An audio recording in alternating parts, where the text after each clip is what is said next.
Hello दोस्तों, भाइयों बहनों, स्वागत है आपका अकाउंटेंट एग्जाम प्रेप में।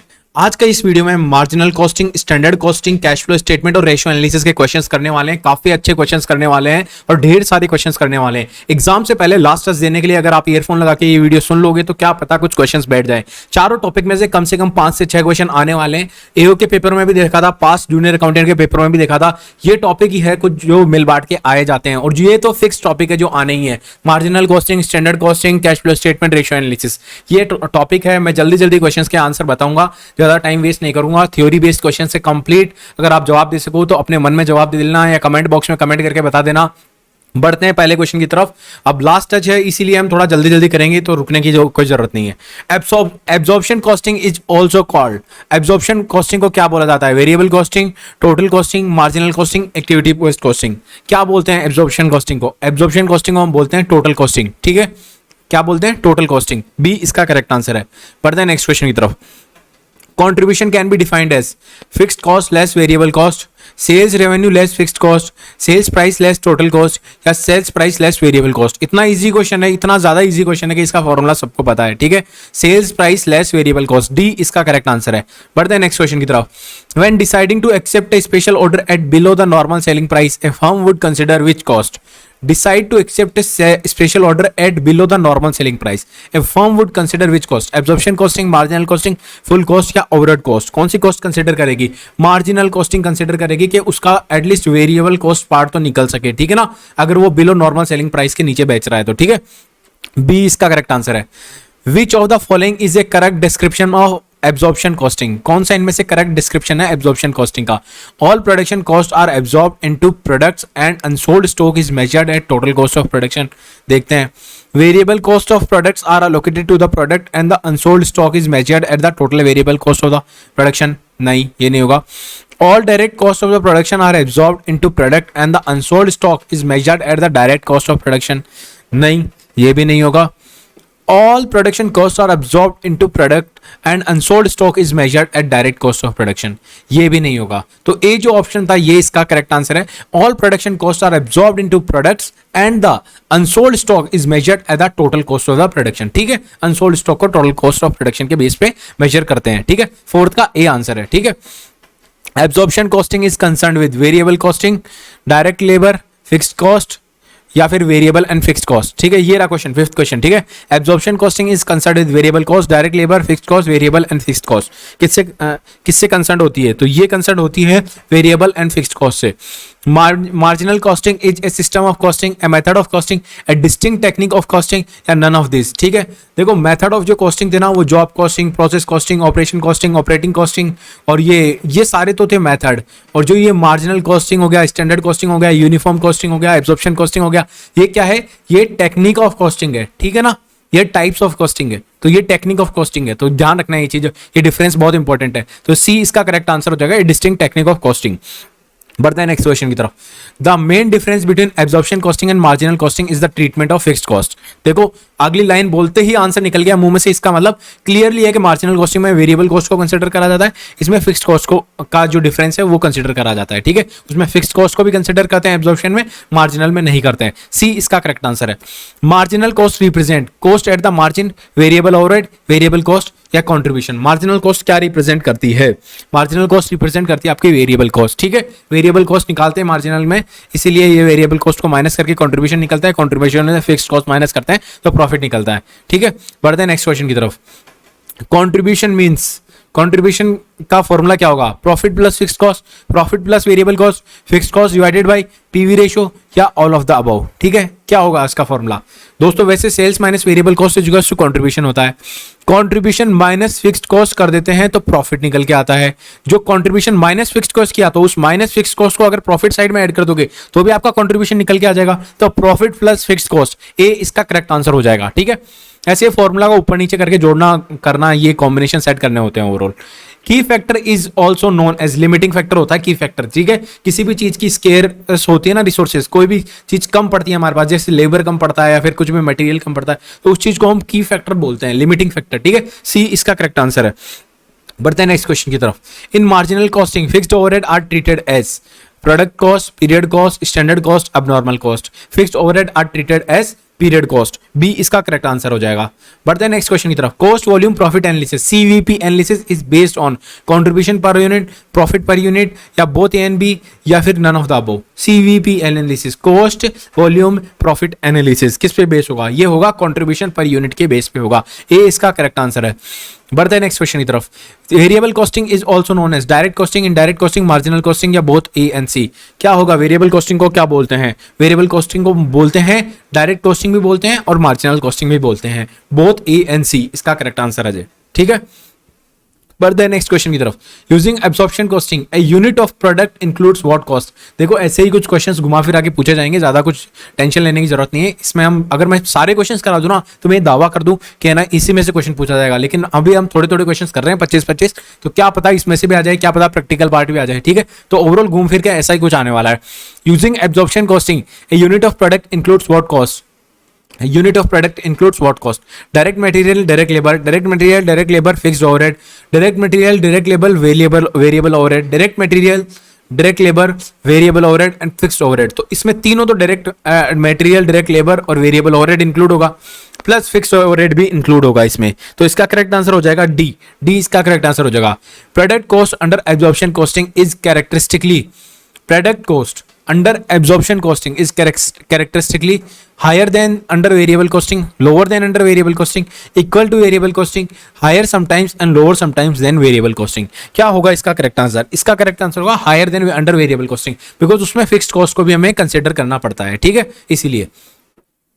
बढ़ते हैं नेक्स्ट क्वेश्चन की तरफ। Variable costing is attractive to managers as alternative to absorption costing because absorption costing makes distinction between fixed and variable cost। नहीं, absorption costing is well suited to CVP analysis techniques। absorption costing provides useful tool to managers for planning and control, या फिर to generate data for CVP analysis considerable time would have to be invested to rework income statement constructed under absorption costing। क्या होगा इसका correct answer क्या होगा? इसका correct answer है to generate data for CVP analysis considerable time would have to be invested to rework income statement constructed under absorption costing। ये इसका correct answer हो जाएगा। ठीक है, बढ़ते हैं नेक्स्ट क्वेश्चन की तरफ। when production is equals to sale which of the following statement is true।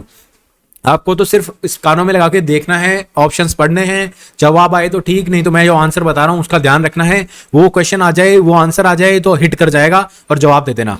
ठीक है, no change occur when production is equals to sale which of the following is true।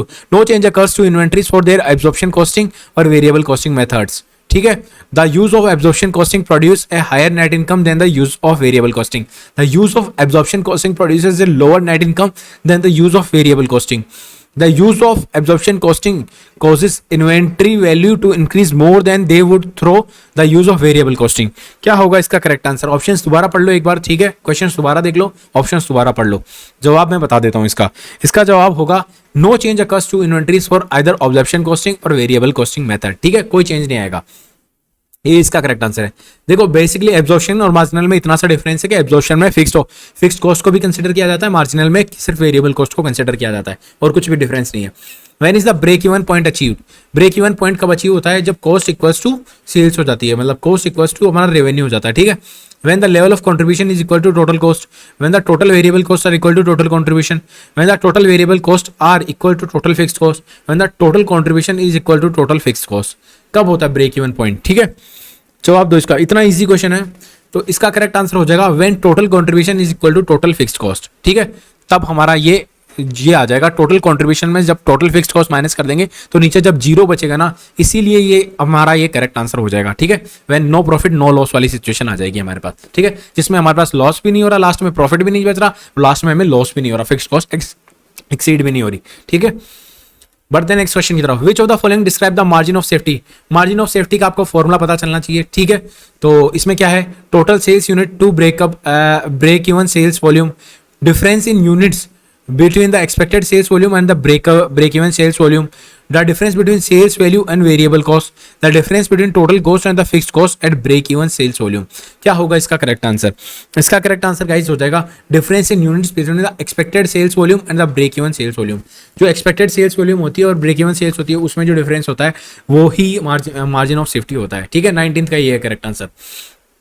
ये तो क्वेश्चन हमने कर ही लिया, एक सेकेंड, हमने ये क्वेश्चन कर लिया।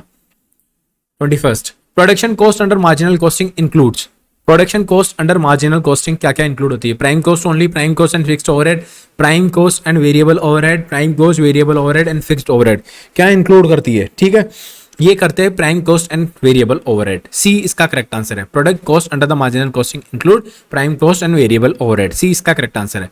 Contribution margin is also known as marginal income, gross profit, net loss. क्या बोलेंगे कंट्रीब्यूशन मार्जिन को? कंट्रीब्यूशन मार्जिन को हम बोल देंगे मार्जिनल इनकम। ए इसका करेक्ट आंसर है। ठीक है, 22 क्वेश्चन थे मार्जिनल कॉस्टिंग के। अब हम बढ़ रहे हैं स्टैंडर्ड कॉस्टिंग की तरफ। ठीक है, बने रहना मेरे साथ स्टैंडर्ड कॉस्टिंग के लेक्चर में।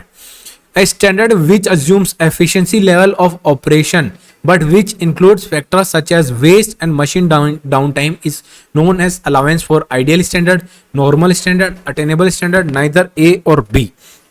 क्या होगा इसका correct answer? Standard which assumes efficiency level, देखो थोड़ा सा जूम कर लेता हूं मैं इसको। ठीक है, standard which assumes efficiency level of operation but which includes factors such as waste and machine down time is known as attainable standard. ठीक है, सी इसका करेक्ट आंसर हो जाएगा। अगला क्वेश्चन है the direct material usage variance for last period was 3400 adverse. ठीक है, adverse है, फेवरेबल नहीं एडवर्स है। What reasons could have been contributed on such variance? Output was higher than the budgeted, the purchase department bought poor quality of material, and old efficient machine was causing excess wastage, या all of the above. किसी ने अगर सही ढंग से पढ़ रखा होगा ना चैप्टर, अच्छे से पढ़ रखा होगा, पूरी थ्योरी बेस भी, तो इसका जवाब क्लियरली दे देगा। इसका करेक्ट आंसर है B, purchase department bought poor quality material. ठीक है, ये इसका करेक्ट आंसर हो जाएगा। बढ़ते हैं नेक्स्ट क्वेश्चन की तरफ। Which of the following is not a reason for an ideal time variance? कौन सा इनमें से रीजन नहीं है, नोट बोला है। ठीक है, तो veg rate increase, machine breakdown, illness और इंजरी टू वर्कर्स, या नॉन अवेलेबिलिटी ऑफ मटेरियल। कौन सा इनमें से नहीं है? वेज रेट जब इंक्रीज हो जाती है वो नहीं है आइडियल टाइम को वेरिएंस के लिए रीजन। ठीक है, is not a reason for an ideal time variance, wage rate increase. Next question है which of the following would explain an adverse variable production overhead efficiency variance? ठीक है, production overhead efficiency variance अगर adverse आ रहा है तो उसके लिए कौन कौन से रीजंस होंगे? Employer of a lower skill and लेवर than the specified in the standard, unexpected ideal time resulted from a series of machine breakdown, poor quality of material was difficult to process. ठीक है, poor quality of material was difficult to process. तो क्या होगा इसका correct answer? दोस्तों इसका correct answer हो जाएगा आपका 1 and 3। ठीक है, 1 and 3 इसका करेक्ट आंसर हो जाएगा। Employees were of lower skill level and poor quality of material was difficult to process, 1 and 3। D इसका करेक्ट आंसर हो जाएगा। डी ऑप्शन में ये दोनों चीजें हैं। अगला क्वेश्चन है what term can be defined as a means of assessing the difference between a predetermined amount and the actual amount? ठीक है, predetermined amount और actual amount में कौन सी चीज ये आपको सही ढंग से डिफाइन करेगी, कौन सा टर्म है? ठीक है, तो वो होता है वेरिएंस एनालिसिस। मैं डायरेक्टली आंसर बता देता हूँ, वेरिएंस एनालिसिस। सी इसका करेक्ट आंसर है। If standard cost is higher than the actual cost then the difference would be known as positive. ठीक है, फेवरेबल, एडवर्स या नेगेटिव। क्या होता है डिफरेंस उसका डिफरेंस होता है दोस्तों फेवरेबल। स्टैंडर्ड कॉस्ट से अगर ज्यादा है, स्टैंडर्ड कॉस्ट ज्यादा है एक्चुअल से, तो उसका होता है फेवरेबल। ठीक है, वो क्या बोलते हैं? Favourable. The correct formula for the labour efficiency variance is, अब यहाँ पे फॉर्मूला पूछा लेबर एफिशिएंसी वेरिएंस का लिए, आराम से बता दोगे आराम से। ठीक है, स्टैंडर्ड्स आर्स जो होते हैं, ठीक है, उसमें से एक्चुअल आर्स माइनस कर देते हैं, उससे मल्टीप्लाई कर देते हैं हम स्टैंडर्ड वेज रेट। ठीक है, standard wage, standard hours minus actual hours into standard wage rate, उससे मल्टीप्लाई कर देते हो। ऑप्शन है क्या? स्टैंडर्ड वेज रेट नहीं आता, अंदर हार्स आता है। ठीक है, लेस एक्चुअल, ये पहला ऑप्शन गलत है। Standard hours less actual hours multiplied by standard, B option में ये करेक्ट आंसर है। बी ही इसका करेक्ट आंसर है, आगे देखने की जरूरत नहीं है, बी इसका करेक्ट आंसर है। अगला है विच ऑफ द फॉलोइंग, एक second, which of the following would not explain a favourable wage rate variance? कौन सा इनमें से एक्सप्लेन नहीं करेगा favourable wage rate variance? Higher employment in industrial sector, reduction in power of trade unions, new technology, introduction of minimum wage legislation. Favourable पूछा इन्होंने। ठीक है, तो जो एडवर्स बताता है higher employment in industrial sector, A इसका करेक्ट आंसर है। हालांकि आंसर ठीक है, तो कोई दिक्कत वाली बात नहीं है। ठीक है, तो मैं आपको बता देता हूं, एक सेकंड गाइस, ये क्वेश्चन था विच of the following would not explain a favourable wage rate variance. ये आंसर इसमें गलत है। आंसर इसका होना चाहिए introduction of minimum wage legislation. जो मुझे एग्जैक्टली जो मुझे दिख रहा है यहाँ पे इस जगह, वो होना चाहिए introduction of minimum wage legislation. ठीक है, डी इसका करेक्ट आंसर है। बढ़ते हैं नेक्स्ट क्वेश्चन की तरफ। The formula for the material price variance, यहाँ पे इतना इजी क्वेश्चन पूछा है यार, मटेरियल प्राइस वेरिएंस का फॉर्मूला पूछ लिया है इन्होंने। ठीक है, standard material quantity less actual quantity multiply by standard price, नहीं ये नहीं होता। ठीक है, standard price less actual price multiply by standard quantity, ये भी गलत कर दिया इन्होंने। ठीक है, एक सेकंड ये रहा क्वेश्चन, ठीक है। Standard hours less actual hours multiply by actual quantity, ये देखते हैं। Standard price less actual price multiply by actual quantity. Material price variance पूछा था, तो standard price less actual price multiply by actual quantity, इसका correct answer है D, इसका correct answer है, ठीक है। 10th का 9th का डी, सॉरी 9th का डी, ठीक है। एक सेकंड यार, क्वेश्चंस कैसे क्लिक कर रहे हैं, फोटो मुझे नहीं पता। A favourable labour variance combined with an adverse wage rate variance, अगर किसी फेवरेबल लेबर वेरिएंस को आप कंबाइंड करते हो एडवर्स वेज रेट वेरिएंस से, तो ये किस कारण से हो सकता है? Could be caused by introduction of performance related pay, cheaper raw material, imported due to exchange rate depreciation, या higher employment unemployment in local economy, या cost cutting exercise implemented by the managers. किस वजह से हो सकता है? ये हो सकता है इंट्रोडक्शन ऑफ परफॉर्मेंस रिलेटेड पे, ए इसका करेक्ट आंसर है। बढ़ते हैं नेक्स्ट क्वेश्चन की तरफ। ए benefit of having a standard costing system would not include, benefit of standard costing system में कौन सी चीज इनमें से इंक्लूड नहीं होगी? Eventual reduction of administrative work, better system for checking efficiencies, allows creative inputs into budgeting decision, या faster reporting. क्या होगा इसमें से? इसका करेक्ट आंसर हो जाएगा allow creative inputs into budgeting decision. A benefit of having a standard costing system, इनमें से कौन सी चीज इंक्लूड नहीं होगी? फास्टर रिपोर्टिंग इंक्लूड होगी, better system for checking efficiencies, eventual reduction of administrative work होगा, allows creative input into budgeting decision, ये इंक्लूड नहीं होगा। बढ़ते हैं नेक्स्ट क्वेश्चन की तरफ।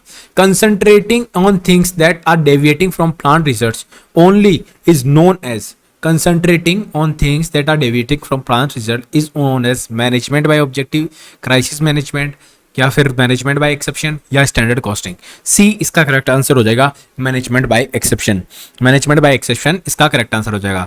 When analysing sales variance which of the following would not be an important factor, sales variance analyse करते वक्त कौन सा इनमें से इंपॉर्टेंट फैक्टर नहीं होगा? Mix variance, selling price variance, recovery rate variance, volume variance, कौन सा इनमें से इंपॉर्टेंट फैक्टर नहीं होगा? तो आपकी जानकारी के लिए मैं बता दूं, इनमें से रिकवरी रेट वेरिएंस यहाँ पे इंपॉर्टेंट फैक्टर नहीं होगा, ठीक है। रिकवरी रेट वेरिएंस नहीं होगा, मिक्स होगा, सेलिंग प्राइस होगा और वॉल्यूम होगा। An estimate of what cost, एक second, an estimate of what cost should be is known as, an estimate of what cost should be known as, ठीक है। Actual cost, standard cost, ideal cost, या फिर forecast cost, ठीक है। Estimate करते हैं तो उसमें हमें माना जाता है कि वो उसको बोलते हैं हम स्टैंडर्ड कॉस्ट, बी इसका करेक्ट आंसर हो जाएगा। बढ़ते हैं नेक्स्ट क्वेश्चन की तरफ। If there is a favourable material price variance this could be due to, material price variance का हमने फॉर्मूला देखा है, ठीक है। Standard price minus actual price into actual quantity, ठीक है। अब उसके लिए पूछा है कि देयर कुड बी रीजंस, ये किस लिए हो सकता है favourable? Exchange rate depreciation if materials are imported, नहीं। Inferior quality materials being used, ठीक है।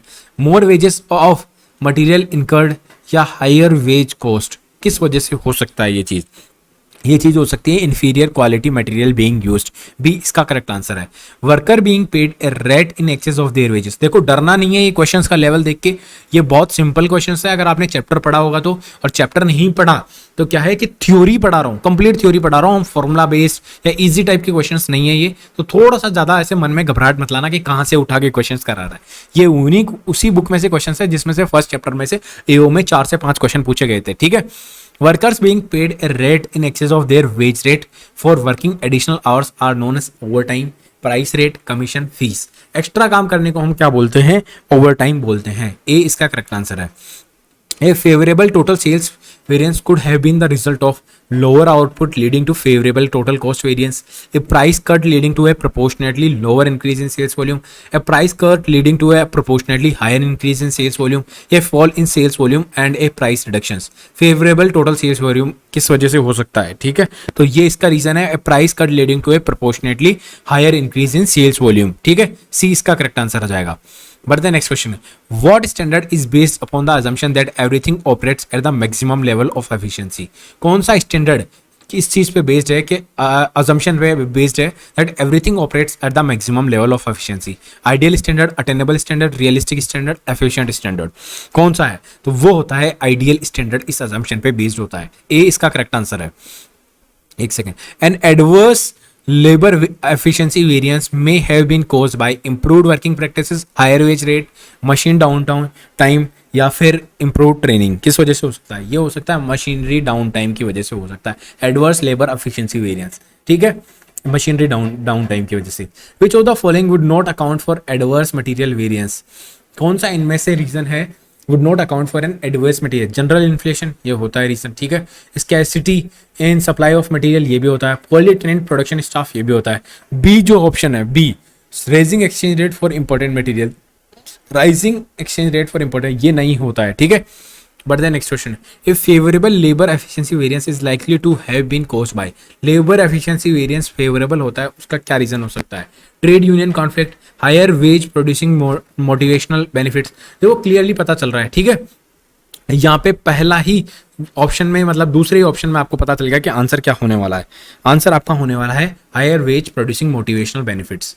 बढ़ते हैं नेक्स्ट क्वेश्चन की तरफ। Which of the following could have been caused and adverse total labour efficiency variance? Total labour variance, ठीक है, total labour variance के बोला इसमें एफिशिएंसी वेरिएंस के लिए। Could have been caused and adverse, कि कोई एक रीजन है जिसकी वजह से adverse total labour efficiency variance cause हो सकता है, ठीक है। देखो यार, तबीयत खराब है मेरे, पता ही नहीं क्या अचानक ही हेडेक होने लग गया तुरंत, अभी 10 जस्ट सेकंडों में हेडेक हो रहा है, लेकिन फिर भी मैं क्वेश्चंस करा रहा हूँ। तो एटलीस्ट इस इफर्ट को अप्रिशिएट करने के लिए यार प्लीज लाइक तो करना है, कमेंट करके जाना, अच्छा सा ड्रॉप करके जाना कमेंट, अगर यहाँ तक वीडियो देख रहे हो तो। Which of the following would could have been caused an adverse total labour variance? तो आप ऑप्शंस पढ़ो एक बार, मैं आंसर बताता हूं। इसका करेक्ट आंसर है higher wage rate leading to an insignificant change in productivity. Higher wage rate leading to an insignificant change in productivity, A इसका करेक्ट आंसर है। बढ़ते हैं नेक्स्ट क्वेश्चन की तरफ। अब जो क्वेश्चंस आ रहे हैं ना, ये आ रहे हैं कैश फ्लो स्टेटमेंट से, ठीक है। ये किससे आ रहे हैं? ये आ रहे हैं कैश फ्लो स्टेटमेंट से। तो बने रहना चैप्टर में लास्ट तक, क्योंकि बहुत इंटरेस्टिंग होने वाला है अब मामला, ठीक है। और बहुत ही काम के क्वेश्चंस आ रहे हैं, ठीक है, आपकी स्क्रीन पे। द टर्म, अब देखो आंसर टिक है, तो इसका मतलब ये नहीं है कि ये मैंने मिटाने का टाइम नहीं मिला, या फिर है ना मैं आपको अब जल्दी क्वेश्चंस प्रोवाइड करने के चक्कर में मेरे अकेला आ गया, इसीलिए मैं इस चीज को पूरा उस तरीके से नहीं दिखा पा रहा, ठीक है। तो पहला क्वेश्चन है, the term cash includes, cash क्या क्या इंक्लूड होता है? Cash and cash bank balances. Question देख लिया होगा, आंसर भी देख लिया होगा। Cash flow statement reveals the effect of transactions involving movement of cash. तो ये किसके क्वेश्चन है? ये कैश फ्लो स्टेटमेंट के है, ठीक है। This statement is correct, not correct, partially correct, या नन ऑफ द अबव। तो ये स्टेटमेंट करेक्ट है कि cash flow statement reveals the effect of transaction involving movement of cash. Which of the following accounting standard deals with preparation of cash flow statement? Accounting standard कौन सा है? एक accounting standard पे question आने वाला है, फिक्स्ड है, अब वो कोई सा भी आ जाए, ठीक है। तो इसको बोलते हैं AS3 3 सी इसका करेक्ट आंसर है। Which of the following method can be used by listed company for preparation of cash flow statement? Direct method, indirect method, both A and B, either A and B। कौन सा method use होता है? Indirect method use होता है। As पर AS3 cash include cash in hand and demand deposits with bank, term deposit with bank, short term highly liquid investment readily convertible into cash which are subject to insignificant risk of change in value, या both A and B। क्या होगा इसका correct answer? इसका correct answer है both A and B।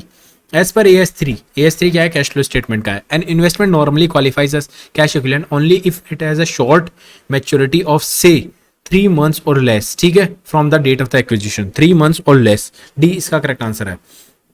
Which of the following can be categorized as cash equivalent as per AS3? Treasury bill, commercial paper, money market funds, या all of the above? All of the above इसका correct answer है। As per AS3, एक second, highly liquid, ठीक है। As per AS3, cash includes highly liquid investment that are readily convertible into known amount of cash, demand deposits with bank, या investment which when it has a short maturity, say 3 months or less from the date of the, या all of the above? अभी हमने इतने सारे question discuss किए, उसमें एक चीज तो आपको कंफर्म हो गई होगी कि 8th का आंसर क्या होगा, ठीक है। तो इसका जवाब आप दोगे, ठीक है। ये रहा क्वेश्चन, बहुत इजी है। Which of the following is are cash flow from operating activities? कौन सा इनमें से cash flow from operating activities है? तो सारे ही हैं, देखो यहाँ पे आंसर, ठीक है। तो आप एक बार आंसर में क्वेश्चन ये पढ़ लेना, क्योंकि इतने लंबे लंबे ऑप्शन है, तबियत खराब है, मैं बार बार मैं रिपीट करूँ तो जल्दी से जल्दी वीडियो खत्म करेंगे। थोड़ा सा स्क्रॉल कर देता हूँ आपके लिए, पढ़ लेना है। ऑल ऑफ द अबव है, ठीक है। Which of the following is are cash flow from investing activities? कौन सा इनमें से इन्वेस्टिंग एक्टिविटीज है? सारी की सारी इन्वेस्टिंग एक्टिविटीज है, ठीक है। Loan made to third parties other than advance and loans made, सब कुछ इन्वेस्टिंग एक्टिविटीज है। नेक्स्ट क्वेश्चन है, which of the following is are cash flow from financing activities? कौन सा इनमें से कैश फ्लो फ्रॉम फाइनेंसिंग? अब यहाँ पे ऑल ऑफ द अबव नहीं है, ये है option. Cash proceeds from issuing debentures, loan, notes, bond, and ये तो होता ही, ठीक है। Cash received from disposal of intangible assets, ये नहीं होता, ये इसमें नहीं आता, ठीक है, ये इसमें नहीं आता। तो यहाँ पे फाइनेंसिंग एक्टिविटी में कौन सा है? ए आ जाता, ठीक है। अगला क्वेश्चन है, under direct method of cash flow statement starting point is cash receipt from customer. Cash receipt from customer starting point होता है, ठीक है। सी इसका करेक्ट आंसर है। In cash flow statement cash flow on account of income tax paid is shown under the heading cash flow from investing activities, under the heading cash flow from financing activities, या under the heading cash flow from operating activities before heading cash generated from operations, any of the above depending upon the nature of the tax paid, ठीक है। 13th का correct answer है D, any of the above depending upon the nature of the tax paid. Taxes on income should be classified as operating income, investing activity, financing activity, ठीक है। तो एक question हमने पहले भी पास्ट ईयर के question में पीएसयू में ऐसा ही कुछ किया था, ठीक है। आपको याद होगा तो आप जवाब दे दोगे इसका कि ऑपरेटिंग एक्टिविटी होता है वो, लेकिन है ना। अब क्या बोला ऑप्शन में, D option, operating activity unless they can be specifically identified with financial और इन्वेस्टिंग एक्टिविटी। ये हमेशा ऑपरेटिंग एक्टिविटीज माना जाएगा अनलेस एंड अनटिल इसको हम किसी भी स्पेसिफिक तरीके से फाइनेंशियल और इन्वेस्टिंग एक्टिविटी के साथ आइडेंटिफाई कर सके, ठीक है। बढ़ते हैं next. while preparing CFS as per indirect method which of the following is added to the net profit before working capital changes to calculate cash flow from operating activities, ठीक है। कौन सा इनमें से ऐड होता है, ऐड बोला है, ठीक है। तो ऐड कौन कौन सा होता है, इंक्रीज हो जाती है करंट लाइबिलिटीज, डिक्रीज हो जाते हैं करंट असेट्स, उनमें से कुछ ऐड होता है, ठीक है। इंक्रीज इन करंट असेट्स तो लेस होता है, वॉलंटरी सेपरेशन पेमेंट नहीं होता है, ठीक है। और डिक्रीज इन करंट असेट्स यहाँ पे डी ऑप्शन करेक्ट दे रखा है कि ये ऐड होता है। Preparation of CFS is governed by AS3. This statement is correct, not correct. Common सी बात है, AS3 कैश फ्लो स्टेटमेंट, और ये करेक्ट है। A cash flow statement is like an income statement. Dash. I disagree. I agree. I cannot say. या this statement is ambiguous. तो I disagree. Cash flow statement is not like an income statement. ये सिर्फ और सिर्फ cash की position बताता है, cash का फ्लो चेक करता है, ठीक है। Fund flow statement and cash flow statement are one and the same. ये चीज सेम है क्या? नहीं, ये चीज सेम नहीं है, ठीक है। फंड फ्लो स्टेटमेंट में वर्किंग कैपिटल को कंसीडर किया जाता है, इसमें कैश फ्लो स्टेटमेंट सिर्फ कैश वाले पार्ट को कंसीडर किया जाता है, ठीक है। पढ़ना, अगर फंड फ्लो स्टेटमेंट नहीं पढ़ा यहाँ पे अब क्रिटिसाइज करने से पहले आप बोल दोगे कि ये कैसे फॉल्स है, ये है, तो आप एक बार पढ़ लेना, मैंने सही बताया आपको answer. Increase in the amount of bills payable result in increase in cash, increase in amount of bills payable results in, ठीक है, increase in cash, decrease in cash, no change in cash, can not say anything without monetary figures, ठीक है। तो इसका correct answer हो जाएगा A, increase in cash. Cash from operation is equal to, एक second, option क्या है, हाँ ये ऑप्शन देख लो, ये क्वेश्चन इतना सही है, इसके बाद दूसरे चैप्टर के स्टार्ट हो रहे हैं रेशियो एनालिसिस के। Cash from operation is equal to net profit plus non cash item plus non operating expenses. A इसका करेक्ट आंसर है, net profit plus non cash item plus non operating expenses, तो ये आ जाएगा cash flow from operation, ठीक है, cash from operation. अब जो questions आ रहे हैं ये आ रहे हैं हमारे रेशियो एनालिसिस के, ठीक है। तो आप आराम से देखना, क्वेश्चंस को आराम से करना और समझ जाओगे धीरे धीरे, ठीक है। बढ़ते हैं क्वेश्चन की तरफ। Which of the following asset is not a quick current asset for the purpose of calculating acid test ratio, ठीक है। Short term base receivable, cash, stock, debtors less provision for bad and doubtful debts. क्या होगा?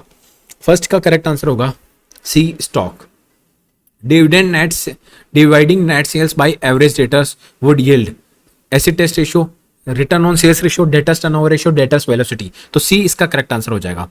Which of the following liabilities are taken into account for acid test ratio? Trade creditors, bank overdraft, bills payable, outstanding expenses, redeemable debentures, ठीक है। देखो कौन कौन सी ले लेते हैं, आउटस्टैंडिंग डिबेंचर्स ले लेते हैं, बिल्स पेएबल ले लेते हैं, ट्रेड क्रेडिटर्स ले लेते हैं। बैंक ओवरड्राफ्ट को हम कंसिडर नहीं कर सकते जब एसिड टेस्ट रेशियो करते हैं, और रिडीमेबल डिबेंचर्स को भी हम कंसिडर नहीं करते। तो 1, 3, 4 इसका करेक्ट आंसर हो जाएगा। ROI, return on investment, is equal to profit after tax divided by net tangible assets, ठीक है। बी इसका करेक्ट आंसर हो जाएगा।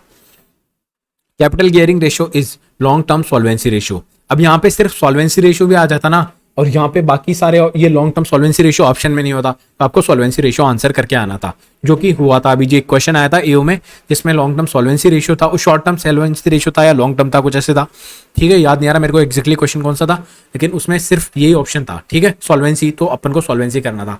Dash is also known as working capital ratio. एक second, dash is working capital, current ratio, quick ratio, liquid ratio, डेब्ट equity ratio. तो A current ratio correct answer है। Which ratio can be use to inefficiency buying habits? Inventory turnover ratio, ठीक है। What ratio can be used to inefficiency? Inventory turnover ratio, a ratio that compares investors and creditors stake in a company. Debt ratio, debt equity ratio या equity ratio या investor creditor ratio. B इसका correct answer है debt equity ratio. Next question है the ratio that explains how efficiently companies use their assets to generate revenues is asset turnover ratio. D इसका correct answer है. What does the account receivable turnover ratio tells us? How many times account receivable is collected? ठीक है, B इसका correct answer है. The best ratio to evaluate short term liquidity is current ratio. B इसका correct answer है. बढ़ते हैं next question की तरफ. The DU point analysis uses the following ratios except debt ratio, profit margin, total asset turnover, financial leverage. तो तीनों को include करता है, बस debt ratio को इंक्लूड नहीं करता. ठीक है, एक second. Which best describe the gross margin ratio? Leverage ratio, liquidity ratio, coverage ratio, profitability ratio. कौन सा इनमें से सही डिस्क्राइब करता है ग्रोस मार्जिन को? तो ये होता है प्रॉफिटेबिलिटी रेशियो यानी एक्टिविटी रेशियो. डी इसका करेक्ट आंसर है. Inventory turnover ratio evaluates company's ability to move inventory, company's inventory purchasing efficiency या बोथ ए एंड बी. इसका करेक्ट आंसर हो जाएगा both A and B. The quick ratio formula uses which of the following? Total assets, cash, total current assets या inventory. Quick assets में क्या use होता है? ठीक है, क्विक रेशियो फॉर्मूले में. ठीक है, उसमें कैश होता है, कैश को हम कंसिडर करते हैं, यूज करते हैं, कैश को यूज करते हैं. एक सेकेंड. बी इसका करेक्ट आंसर है. यार ऑनेस्टली तबीयत ज्यादा खराब है, फिर भी आपका लास्ट टच देना है. Ratio analysis express. देखो व्यूज से पैसे नहीं मिलते हैं, फिर से आप सुन लेना, किसी अच्छे बड़े से बड़े यूट्यूबर से पूछ लेना एजुकेशन चैनल पे व्यूज से पैसे मिलते हैं क्या. तो मैं व्यूज के लिए जल्दी जल्दी बना रहा हूँ वीडियो, ऐसा नहीं है. The only purpose is as an helping hand. जो लोग लास्ट टच देके चाहते हैं, जो लोग लास्ट में पढ़ के जाते हैं, किस्मत से नौकरी लग जाते हैं, लास्ट के 3-3, 2-2 दिनों में पढ़ के नौकरी लग जाते हैं, तो थोड़ा सा उनके लिए भी हेल्पफुल है. जो लोग रेगुलर बने हुए हैं उनके लिए भी हेल्पफुल है. ठीक है, 4 चैप्टर थे. कैश फ्लो स्टेटमेंट अभी बाकी है, क्वेश्चन छोड़ना नहीं है वीडियो को. ठीक है, 4 चैप्टर थे, चारों इंपॉर्टेंट है. Marginal costing, standard costing, cash flow statement, ratio analysis. Last चल रहा है रेशियो एनालिसिस. इससे पहले 3 टॉपिक हमने कर लिए हैं, 20-20, 25-25 questions. Ratio analysis expresses the relationship of one number to another number. To add meaning to ratio it can be compare to budgeted ratio, ratios of prior year और accounting ratios, industry average या all of the above. All of the above इसका correct answer है. All the following statements are true regarding ratios that measures a company's ability to pay current liabilities except a higher current ratio is always preferred to a lower current ratio. ये गलत है इसमें. ठीक है, ये इसमें गलत है. All of the following are true regarding that measure of companies to pay except. तो इनमें से ये ट्रू नहीं है. ठीक है, ये नहीं है, ये हेल्प नहीं करता. A company can improve it lower its debt to total asset ratio by doing which of the following? Borrow more. ठीक है, ये तो नहीं होगा. बोरो ज्यादा कर लेंगे तो डेप्ट इंक्रीज हो जाएगी. Shift short term to long term, ये भी नहीं होगा. Shift long term to short term, ये भी नहीं होगा. ठीक है, और सेल कॉमन स्टॉक्स, तो इनको क्या करना पड़ेगा? कॉमन स्टॉक्स को सेल करना पड़ेगा. अगला क्वेश्चन मैच द फॉलोइंग पे था, नहीं करेंगे. उसके बाद मैंने कुछ 2-4-5 क्वेश्चन और निकाले. इन net profit ratio the denominator is. Net profit ratio में क्या होता है? डिनोमिनेटर नेट सेल्स होता है. ठीक है, नेट सेल्स. बी इसका करेक्ट आंसर है.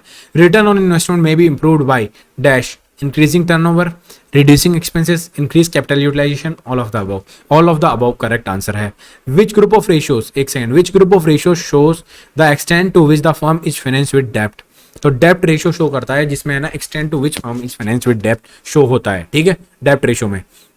डेप्ट equity ratio helps to study solvency, liquidity, profitability, turnover. तो डेप्ट इक्विटी रेशियो आपकी हेल्प करता है सॉल्वेंसी को. ठीक है, डेप्ट equity ratio has to study solvency. Which of the following is considered as profitability measure? ठीक है, तो day sales in inventory, fixed asset turnover, price earning ratio या रिटर्न ऑन असेट्स. इसका करेक्ट आंसर है रिटर्न ऑन असेट्स. गाइस ये था last question. कुछ questions identify किए, फोटोज क्लिक करी, पीडीएफ में कन्वर्ट करा और यहाँ पे आपके सामने मैंने यहाँ पे प्रेजेंट कर दिया है इनको. वीडियो अच्छा लगा हो तो वीडियो को लाइक कर देना, बहुत ही हेल्पफुल रहेंगे ये लास्ट टच के लिए भी, प्रैक्टिस के लिए भी. ईयरफोन लगानी है, 1.5 की स्पीड में सुनो, 2 की स्पीड में सुनो, कम स्पीड में सुनो, आपके ऊपर डिपेंड करता है. बस एफर्ट्स को अप्रिशिएट करने के लिए सिर्फ आपको लाइक करना है, एक अच्छा सा कमेंट ड्रॉप करना है और चैनल को सब्सक्राइब नहीं किया तो सब्सक्राइब कर लेना. 21 तारीख वालों के लिए और भी वीडियो लाने की कोशिश करूंगा. मेरे को लग नहीं रहा यार मेरी हिम्मत हो रही है वीडियो लाने की, क्योंकि इस वीडियो में मैंने बीच में ड्रॉप दिया, पता नहीं अचानक से हेडेक होने लग गया तुरंत. मीन्स पता नहीं हो क्या रहा है, बोला नहीं जा रहा, अंदर टंग में प्रॉब्लम आ रही है और यहाँ पे सर में कुछ हो रहा है, तो थोड़ा दिक्कत आ रही है. एक्चुअल में रियल में दिक्कत आ रही है, वरना मैं आपके लिए फाइनेंशियल अकाउंटिंग का पूरा कंप्लीट सीरीज लाने वाला था बेसिक्स, लेकिन वो नहीं ला पाया. बाय बाय गाइस, मिलते हैं नेक्स्ट वीडियो में। Thanks for watching this video. अगर यहाँ तक आए हो तो मैं पूरा विश्वास करता हूँ कि आपको ये वीडियो हेल्पफुल लगा होगा। मिलते हैं नेक्स्ट वीडियो में।